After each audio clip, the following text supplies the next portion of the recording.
Halo Bapak Ibu, saudara-saudari sekalian, lovers and haters, salam cerdas Indonesiaku. Jumpa lagi kita pada kesempatan kali ini. Bagi Anda yang belum subscribe channel saya, silakan subscribe channel saya, tekan loncengnya agar Anda dapat notifikasi setiap kali saya mengupload video-video saya. Oke, pada kesempatan kali ini seperti yang Anda lihat kembali saya memakai baju berwarna merah gitu ya. Ini supaya seluruh bangsa Indonesia cerdas gitu ya. Artinya ini adalah sebuah berita yang hot lagi, yaitu mengenai gold coin. Ya, gold coin. Akhirnya bos dari gold coin ini dijadikan tersangka dan ditahan. Ya. Nah, ini sebenarnya beritanya dari minggu lalu, tapi nggak apa-apa lah ya, masih hot ini. Nah, sini kita lihat dulu nih dari berita Denpasar Post ya. Waktu itu rencananya pada tanggal 11 Mei yang lalu, bos PT Gold Coin Sevelan International GSI gitu ya, yang dikenal singkatannya yaitu Rizky Adam, rencananya diperiksa di Polresta Denpasar Rabu 11 Mei lalu. Nah, di sini Denpasar Post memberitakan bahwa jika dia mangkir lagi, karena kenapa? Sebelumnya Rizky Adam pernah dipanggil tapi dia mangkir. Nah, kali ini, maksudnya kali itu gitu ya, kan ini minggu lalu ya. Kalau dia mangkir lagi, maka Rizky Adam ini sebagai bos PT GSI bisa dijemput paksa. Nah, di sini petugas unit 5 Satuan Reserse Kriminal Satreskrim Polresta Denpasar telah melayangkan pemanggilan kedua untuk bos PT Gold Coin Sevelan International atau GSI, yaitu Rizky Adam. Jika terlapor tidak mengindahkan panggilan itu, maka polisi akan mengirim surat panggilan ketiga dan menjemput paksa Rizky Adam. Menurut polisi yang tak mau disebut identitasnya, pada waktu hari Selasa 10 Mei, Rizky Adam dipanggil ulang. Waktu itu setelah Hari Raya Idul Fitri. Sebelumnya pada saat panggilan pertama, Rizky Adam mengaku tidak bisa hadir karena sedang bersilaturahmi dengan keluarganya di Sumatera Utara. Kan mau merayakan Lebaran waktu itu, Idul Fitri. Belum bisa dipastikan apakah yang bersangkutan akan datang atau tidak dalam hal ini untuk diperiksa. Jika mangkir untuk nanti Rabu yang lalu 11 Mei, maka akan dikirim yang ketiga, dan itu sekaligus dikirim yang ketiga dan dijemput paksa. Begitulah ya, satu boleh nggak datang, dua kalau tidak datang lagi, yang ketiga dikirim langsung dijemput paksa. Begitu maksudnya ya, tegas polisi. Memang begitu aturan pemanggilan. Kemudian dilanjutkan, Rizky Adam dijadwalkan diperiksa sebagai saksi terlapor. Ya biasa sebagai saksi dulu gitu ya. Dalam kasus dugaan investasi bodong berkedok koperasi pada Rabu lalu 11 Mei di Polresta Denpasar. Pemanggilan kedua itu dilakukan polisi lantaran pada panggilan pertama dia mangkir. Tadi kan sudah dijelaskan. Ya. Humas Polresta Denpasar Ibtu Ketut Sukadi belum memastikan keterangan resmi mengenai pemanggilan kedua terhadap Rizky Adam. Belum ada informasi dari penyidik. Saya cek dulu katanya ya. Sedangkan kuasa hukum Rizky Adam yaitu Ricky Kinarta ya, Kinarta. Ricky Kinarta Barus mengaku bahwa kliennya bakal datang memenuhi panggilan Polresta Denpasar. Panggilan pertama klien kami tak datang karena sedang halal bihalal Idul Fitri di kampung halamannya di Padang, Sumatera Utara. Kami selaku kuasa hukum dari Rizky Adam katanya telah datang ke Polresta Denpasar untuk menyampaikan surat permohonan penundaan pemeriksaan, tegas pengacaranya. Nah, menurut Ricky, pemeriksaan terhadap kliennya itu sebagai saksi dalam kasus dugaan penipuan dan penggelapan yang dilaporkan sejumlah member atau anggota koperasi ke Polresta Denpasar. Nah, kami pastikan menurut pengacaranya, panggilan kedua Rizky ini namanya mirip ya. Terlapornya namanya Rizky, pengacaranya namanya Ricky. Ya, oke deh. Kami pastikan panggilan kedua Rizky Adam akan datang untuk diperiksa. Ungkap Ricky didampingi Indra Tarigan dan Daniel Liando Hamonangan Sihombing, pengacaranya ya. Ricky berharap agar masyarakat tetap mengedepankan asas praduga tak bersalah dalam kasus ini. Nggak ngerti juga saya. Ya, mereka sudah merasa tertipu karena apa yang dijanjikan tidak didapatkan, tapi pengacara minta tolong kedepankan asas praduga tak bersalah. Ya oke lah, itu biasa lah ya. Namanya juga usaha. Ya, itu yang akan dilakukan klien kami. Bahkan Kapolri menyarankan kasus ini diselesaikan secara restoratif justice. Memang betul Kapolri selama ini selalu menyarankan semua kasus yang dalam hal tipu menipu ini dilakukan secara restoratif justice. Sebisa mungkin, ya restoratif justice kan artinya yang dirugikan harus diganti dong, sesuai dengan kerugian, supaya tidak merepotkan pengadilan, penyidik, dan segala macam. Ya seperti yang di paguyupan gerakan Desak Net 89 Withdraw sekarang, yang dilakukan oleh paguyupan itu adalah melakukan restoratif justice. Ya, sebisa mungkin tidak harus melaporkan si perusahaannya dari Net 89. Ya, kalau bisa dilakukan negosiasi dan damai, diganti rugi, buat apa juga lapor polisi lama? Kasihan juga polisinya, banyak laporan robot trading. Ya, tapi kalau sudah dilakukan pendekatan kekeluargaan tetap tidak diterima restoratif justice-nya, ya maka terpaksa harus dilaporkan. Nah, di sini ya dia bilang, Pak Kapolri kan menyarankan kasus ini diselesaikan secara restoratif justice. Salah satu syaratnya yakni dana para member dikembalikan. Betul. Sama yang dilakukan oleh paguyupan Desak Net 89 Withdraw sekarang itu, ya melakukan restoratif justice. Usaha klien kami ini merupakan usaha nasional. Goldcoin itu katanya usaha nasional. Itu yang kami utamakan, dalam kurung pengembalian dana. Jadi dengan kata lain, pengacaranya mau bilang nih, Pak Rizky Adam yang sebagai terlapor, seakan-akan ya dari jawabannya mau menempuh restoratif justice, mengembalikan uang atau dana dari para member yang merasa dirugikan. Rizky Adam dilaporkan ke polisi oleh para member di Polresta Denpasar dan di Polda Bali.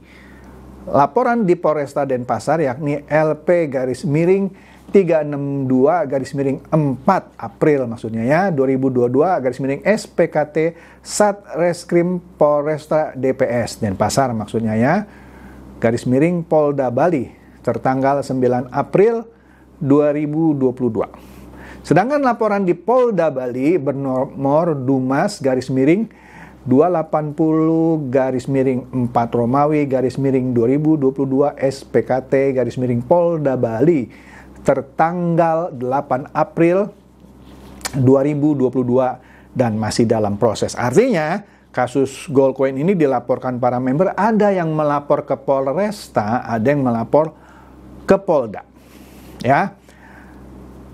Laporan di Polresta Denpasar dan Polda Bali adalah sama, yaitu terkait kasus dugaan penipuan dan penggelapan. Laporan yang dilakukan para member di Polresta Denpasar telah dilakukan tindakan hukum oleh polisi dengan menyegel kantor GSI di Jalan Nangka Selatan nomor 66A, Kelurahan Dangin, Puri Kaja, Kecamatan Denpasar Utara. Kantor itu disegel aparat Polresta Denpasar pada 20 April 2022 sore. Jadi sejak April kantornya sudah disegel. Ya. Nah, kemudian Detik Bali juga memberitakan hal yang sama, tetapi di sini ketika bosnya ini diperiksa dan akhirnya dari saksi ditetapkan menjadi tersangka. Di sini judul beritanya, diduga jalankan investasi bodong, bos Goldcoin ditetapkan sebagai tersangka. Ini berita minggu lalu juga, ya.